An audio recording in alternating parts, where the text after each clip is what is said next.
آج جس ہستی پاک کی حیات و تعلیمات بیان کرنے کی سعادت ہم حاصل کرنے جا رہے ہیں،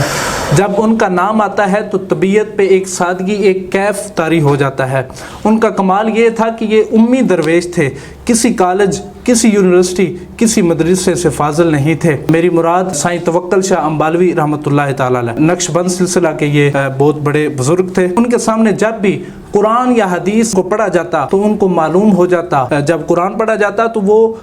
پہچان کر لیتے کہ یہ قرآن پڑھا جا رہا ہے، جب حدیث پڑھی جاتی تو اس کی بھی پہچان کر لیتے کہ حدیث پڑھی ہے، اور جب قرآن اور حدیث کے علاوہ کوئی چیز ان کے سامنے پڑھی جاتی تو وہ اس کی بھی پہچان کر لیتے کہ یہ قرآن اور حدیث نہیں ہو سکتا، یہ کوئی اور کلام ہے۔ تو ایک پوچھنے والے نے ان سے پوچھا کہ حضرت آپ کیسے معلوم کر لیتے ہیں کہ یہ قرآن پڑھا جا رہا ہے، یہ حدیث پڑھی جا رہی ہے، یا یہ کوئی اور کلام ہے؟ تو وہ فرماتے ہیں کہ میں اللہ تعالیٰ نے مجھے یہ شان دی ہے، اللہ تعالیٰ نے مجھے یہ مقام عطا کیا ہے کہ میں ان دونوں کلاموں کی رنگت سے ان کو پہچان لیتا ہوں۔ یہ اپنے شیخ کامل شمس العرفان خواجہ قادر بخش رحمۃ اللہ علیہ کے پاس گئے تو انہوں نے پنجابی میں ان سے پوچھا، کیاری کیاری یا اکو واری؟ اس کا مطلب میں یہاں عرض کرتا چلوں کہ وہ پنجابی زمانہ تھا، پنجابی ماحول تھا، تو شیخ کامل نے پوچھا کہ جو خلافت ہے، جو فیض ہے، وہ کیسے حاصل کرنا چاہو گے، کیسے لینا چاہو گے؟ اکو واری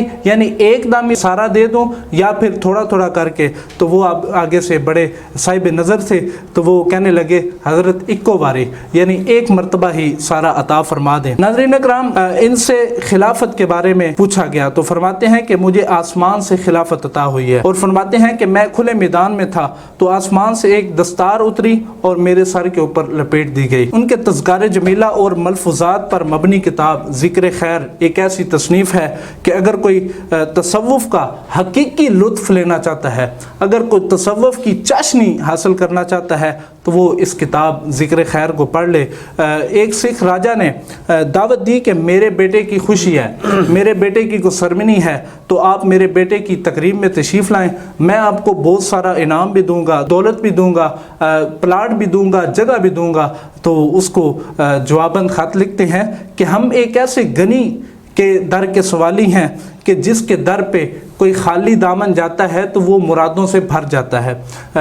چونکہ وہ سکھ راجہ، اس کو اپنی دولت پر مان تھا، اس کو اپنی دولت پر غرور تھا، اسے یہ نہیں پتا تھا کہ اللہ کے ولیوں کی شان کیا ہوتی ہے۔ اللہ کے ولیوں کے پاس جو دولت ہوتی ہے، اس کا جو اس کی لذت ہے وہ کیا ہوتی ہے، وہ ان چیزوں سے بے خبر تھا۔ تو اس نے اپنی طرف سے لالچ دیا کہ بابا جی آپ ہماری سرمنی میں تشریف لائیں تو میں یہ انعام و اکرام آپ کو دوں گا۔ تو جواباً جو خط میں لکھتے ہیں کہ ہم ایک ایسے غنی کے در پہ بیٹھے ہیں، دروازے پہ بیٹھے ہیں کہ اس کے گداگر ہیں جو خالی جھولیاں بھرتا ہے، جس کے در پہ کوئی اپنی خالی جھولی لے کے جاتا ہے تو وہ دامن خوشیوں سے بھر دیتا ہے۔ سلسلہ نقش بند کے یہ ایسے بزرگ تھے کہ اگر کسی نے تصوف کا مطالعہ کرنا ہو یا تصوف پہ مبنی کوئی شخصیت، کوئی ہستی اس کو فالو کرنا ہو تو سائیں توکل شاہ امبالوی رحمۃ اللہ علیہ آپ کو فالو کر سکتا ہے، اور ان کی جو زندگی میں جو ان کے مریدین تھے وہ بھی ان سے فیضان حاصل کیا کرتے تھے۔ ناظرین اکرام، یہ سائیں توکل شاہ امبالوی رحمۃ اللہ تعالی علیہ کا مختصر تعارف میں نے آپ کے سامنے عرض کر دیا ہے۔